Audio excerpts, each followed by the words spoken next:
Hello, welcome to our lesson.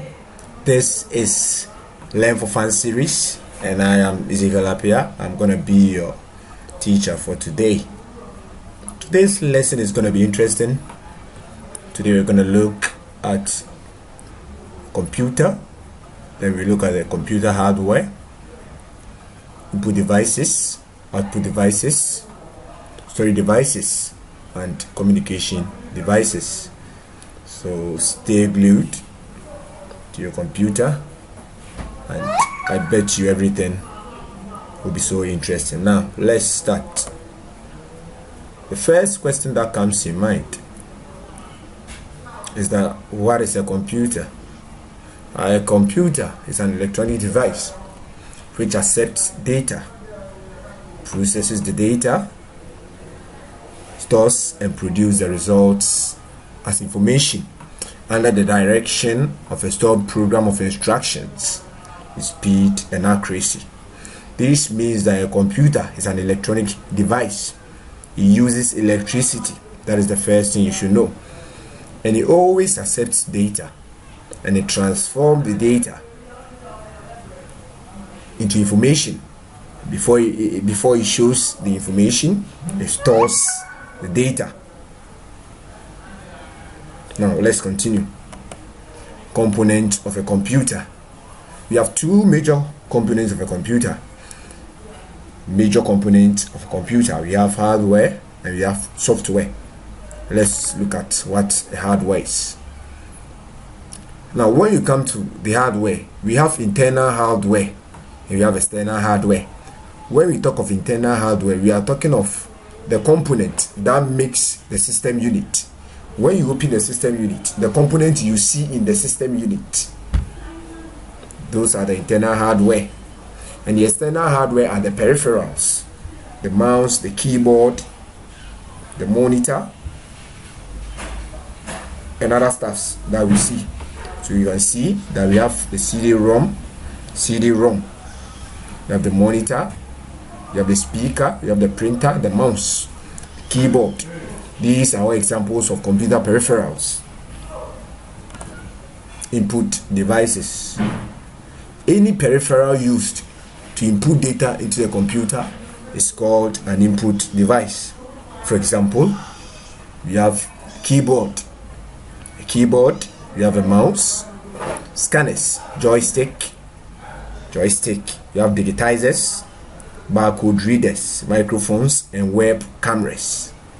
These are all examples of input devices. We also have the virtual keyboard, as you can see right there, the virtual keyboard. They are all examples of input devices. Now let's look at output devices. Any piece of computer hardware equipment used to communicate the results of data processing activity is called an output device. What this means is that the output devices show the results of data processing. It shows the results of data processing. So without the output devices, you can't see anything when we are using the computer. Let's look at some examples. You have monitors, projector, printers. These are all output devices. Now let's look at storage devices. Now mind you, storage devices are also peripherals. They are hardware components of the computer. You can see we have some images, some storage devices. We have memory card reader. We have USB flash memory, pen drive, that is a pen drive. You have media devices, MP4 players, MP3 players. You have a zip drive. You have external optical drives. They are all examples of storage devices. When we see a storage device, they are devices which we can store something on it for future use. Those are storage devices.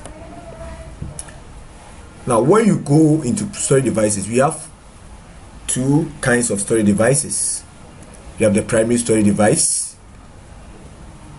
For example, the main memory or internal memory of a computer. And we have directly accessible to the CPU. Now mind you, the memory of the CPU is somehow a storage device, because it comes with a computer and it works with a computer system. When you add another storage device to help increase the speed of your machine, that device becomes a secondary storage device. Take note of that. So the main memory of a computer or a phone, mobile phone, or anything is a primary storage device. We have the RAM, the random access memory. The computer memory is also a storage device. Let's look at secondary storage device. When you add another device, storage device, to help improve your system, all those devices are called secondary storage devices. For example, you have external memory or auxiliary storage. So any external memory is an example of a secondary storage device. Now mind you, this secondary storage device is not directly accessible to the CPU. It's not accessible to the CPU. It means it doesn't work straightforward with the computer. You just have to add it to your PC to just increase the output. Now let's look at some examples. You have the floppy disks, you have the hard disk, optical disk, you have the magnetic tape, you have the flash memory, you have the flash drive or a pen drive, you have the CD. They are all examples of secondary storage devices. Put them in your head. You can take your jotter and write them. Floppy disk, hard disk, optical disk, magnetic tape, flash memory, flash drive. Now we are going to end our lesson here. My name is Ezekiel Apia, and this was another exciting episode of Learn for Fun series. Now I'll leave you with an advice. Try and revise your notes, pray, and God will see you through. See you next time. Thank you.